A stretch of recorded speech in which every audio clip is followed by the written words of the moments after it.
Hello everyone! Kamusta kayong lahat mga kabugis? At kamusta ang mga bougainvillea plants nyo? It's Michael here and welcome back to my channel.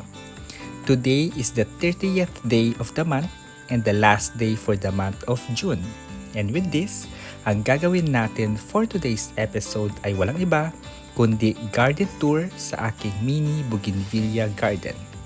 And last month, which is May, ay gumawa din ako ng video about garden tour which was almost the end of summer and some of bougies are still flowering that time. And for the end of June, kaya ano-ano ang mga bougainvillea varieties na may bulaklak pa rin hanggang ngayon kahit nag-start na ang tag-ulan. Kaya naman tara, samahan mo akong ipakita sa inyo yung bougainvillea collections ko dito sa aking mini garden. Sa mga nauna kong garden tour ay laging nauna yung bungad ng garden and now naman para maiba ay unahin natin yung nasa pinakadulo ng garden.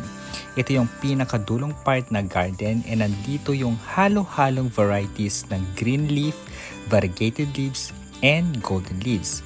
And this section ay mas naarawan na ng matagal magmula nung na-trim yung mga malalaking bugis sa tabi nila and from there mas lalo silang naging lush and healthy. And dito rin sa section na ito, ang may flowers pa rin kahit paunti-unti ay sina Tiger Brunei White, Golden Kayata Magenta, and si Red September na sobrang lush niya ngayon. And isa sa mga namimiss ko dito sa area na ito ay si King Opal ko na namatay and hindi ko alam kung bakit. Basta na lang nalanta and then nagtuloy-tuloy ng mamatay. Sayang pa kasi she's been with me since late 2021. Sobrang naghihinayang ako kasi siya pa naman yung pinakapaborito ko sa Flame and Opal series. And that was the sad news and the good news is buti nilang may mga cuttings ako na napabuhay before siya mamaalam and hoping na maging kasing ganda sila ng kanilang mother. In this section din, yung ibang varieties na andito ay sina Blushing White, Purple Mix, Thema Yellow, Ruby Flame, U. Evans, Chili Red Variegated, Purple Butterfly, and Pink Patch na nakatago kasi maliit lang siya. And pumunta naman tayo sa babang area and nandito makikita yung ilan sa mga varieties na halo-halo kasi hindi ko pa silang magawang ayusin dahil may big plan ako dito sa aking bougainvillea garden. At dito ako naloka kasi may mga kumakain sa dahon ng bugis ko and yung hinala ko ay grasshopper and naging feeding ground na nila yung bugis ko. Okay lang sana kung isang dahon lang ang may kagat pero ginawa nilang artwork yung isa kong Vera variety. Ito naman si Newspaper Ginda and yung katabi niya ay si Newspaper Variegated na sobrang ganda though yung green leaf version nito ay wala pa ako. Pumunta naman tayo sa mid-section ng aking mini bougainvillea garden and una sa listahan ay si Variegated Panther White or Taiwan Breeder White Variegated. Yung nasa taas niya ay yung mga variegated leaves na varieties and halo-halo din ang andito. Andyan si Chitra Moonlight, Mona Lisa Yellow na blooming pa rin until now, Watermelon Yellow, and these are not variegated but definitely beautiful. And grabe din itong si Mona Lisa Yellow na hindi na natapos mag-bloom kahit patag-ulan na. And alam nyo ba guys na favorite ko ang yellow pagdating sa flowers. Sa bougainvillea varieties kasi, iilan lang ang may kulay na dilaw unlike sa purple and white na sobrang dami. This section ay natutuwa ko kasi si Variegated Splash ko ay naglabas na ng kanyang variegation ng mga dahon and super ganda niya. And nabanggit ko kanina na this portion is mostly variegated varieties and grabe ang lalagunan nila. And nakakatuwa pa kasi akala mong hindi gaganda gumanda pa lalo.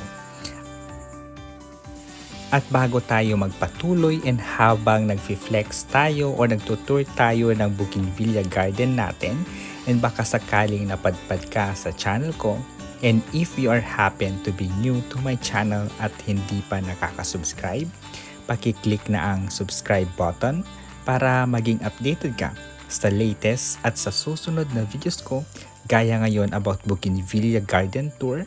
And if nakasubscribe ka na, I would like to take this opportunity na magpasalamat sa aking mga viewers na matyagang nanonood sa current and past videos ko. Kasama na dyan yung mga shorts videos ko. Maraming salamat po. At lalong-lalo na sa mga subscribers ko na patuloy na sumusuporta sa aking channel. Thank you so much. Dito naman tayo sa area kung saan open access sa ulan, and this area ay sila yung malala ang pinsala sa tag-ulan dahil ilan sa mga bugis na nandito ay nalusaw ang mga dahon nila. Well, most of the bugis na yon ay small rooted, and I guess mali din ako kasi hindi ko sila nailipat before ako umalis since I was away for 2 weeks. Pero yung mga nasa hanging basket na bugis ay sobrang ganda nila, and I think sanay na sila sa malalakas na ulan kasi since last year ay nasa same area na sila. And by the way guys, if mapapansin nyo yung mga puti-puti sa dahon ng mga bugis ay dahil yan sa Ditane fungicide M5 na in-apply ko sa kanila yesterday. And I have a video about using fungicide para sa tag-ulan and para sa mga sakit ng bugis ngayong tag-ulan like rust and many more. And ito nga pala si aking Wahid Alicia variegated. And we are almost done dito sa likod bahay na garden area dahil ang susunod natin is yung bungad na garden sa likod. And if you remember yung project ko which was uploaded this year lang, na binago ko this section ng garden. Dahil dati, most of the varieties na nandito ay puro green leaf and matataas na. Sobrang lalaki na. And that video ay pinalitan ko ng mga mas maliit at mga variegated and golden leaves na mga varieties. And sobrang nakaka-proud yung journey nila kasi grabe yung itsura nila ngayon. Sobrang lalash. And dito ako nagulat kasi sobrang lalago nila and grabe yung mga dahon nila. And may mga dilaw na dilaw talaga at grabe yung variegation ng mga dahon nila. At ang nag-stand out sa akin dito ay si Ivory na sobrang golden ng dahon niya. Ang sarap sa eyes na kahit wala siyang flowers ay ang ganda pa rin niya. Tapos nakakatuwa din itong si Purple Dauphine na ang lalaki ng mga dahon niya, napaka-jumbo. Sobra atang lusog ng kanyang potting mix. And speaking of potting mix, I have a video on that. And that video ay may 2 versions ako that can be used for propagation and repotting. Watch nyo yun guys para magkaroon kayo ng idea kung ano yung sinasabi ko. And yung iba dito ay na-trim ko na, and yet sobrang gaganda pa rin nila dahil mas naglabas pa sila ng mas maraming mga sanga. And sa area na ito, ang isa sa flowering pa rin ngayon at sobrang sipag mag-flower ay si Golden Pedro Bambino.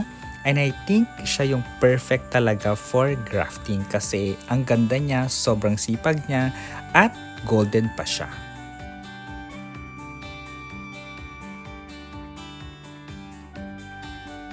Pumunta naman tayo sa harap ng bahay, and nandito sa area na ito ay ilan sa mga grafted Bougainvillea collections ko.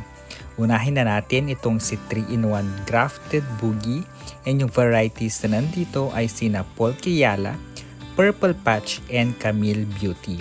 And dito din makikita si Greenleaf Hot Romandawi, and yung golden version niya ay may uploaded video ako about it.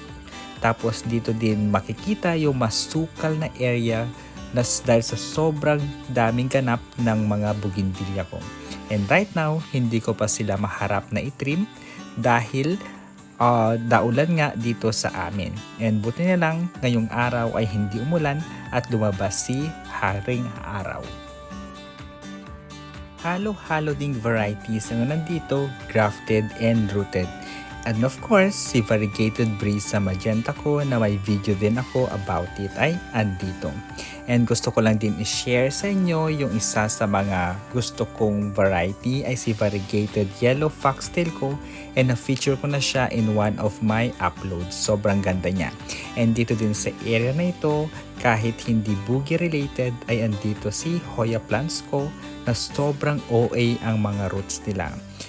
But of course, maganda din naman si Hoya dahil napagbulaklak ko na siya. At syempre, hindi magpapahuli si Sinta na variety na free lang siya noon ni seller na si Madam Jean Peralta. Thanks Madam sa pa-free. And tapos guys, ang nakaka-excite dito sa garden ko ay itong si Liwliwa na akala ko noon ay mamamatay na. And magmula nung nailipat ko ng pwesto, ayun, voila, naka-recover siya. So, change pala ng area yung gusto niya.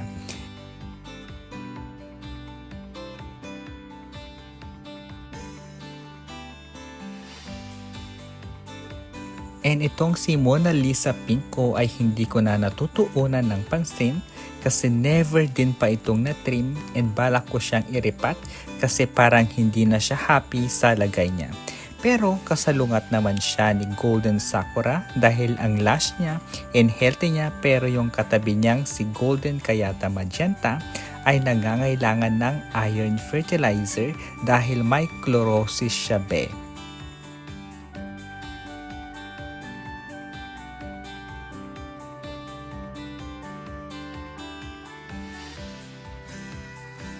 And tapos pala guys, natutuwa ba kayo kay Black Maria na variety?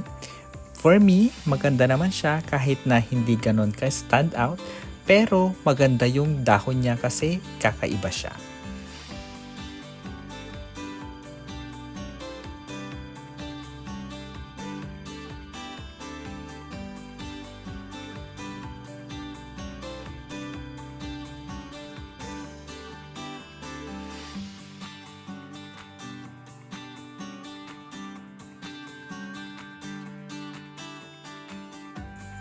So, ayun lang guys for today's episode. Thank you so much for watching at makakaasa kayo na pagbubutihan ko pang gumawa ng mga relevant videos for bougainvillea. Kaya naman don't forget to subscribe, stay safe and healthy, and we'll see you in my next videos. Bye-bye!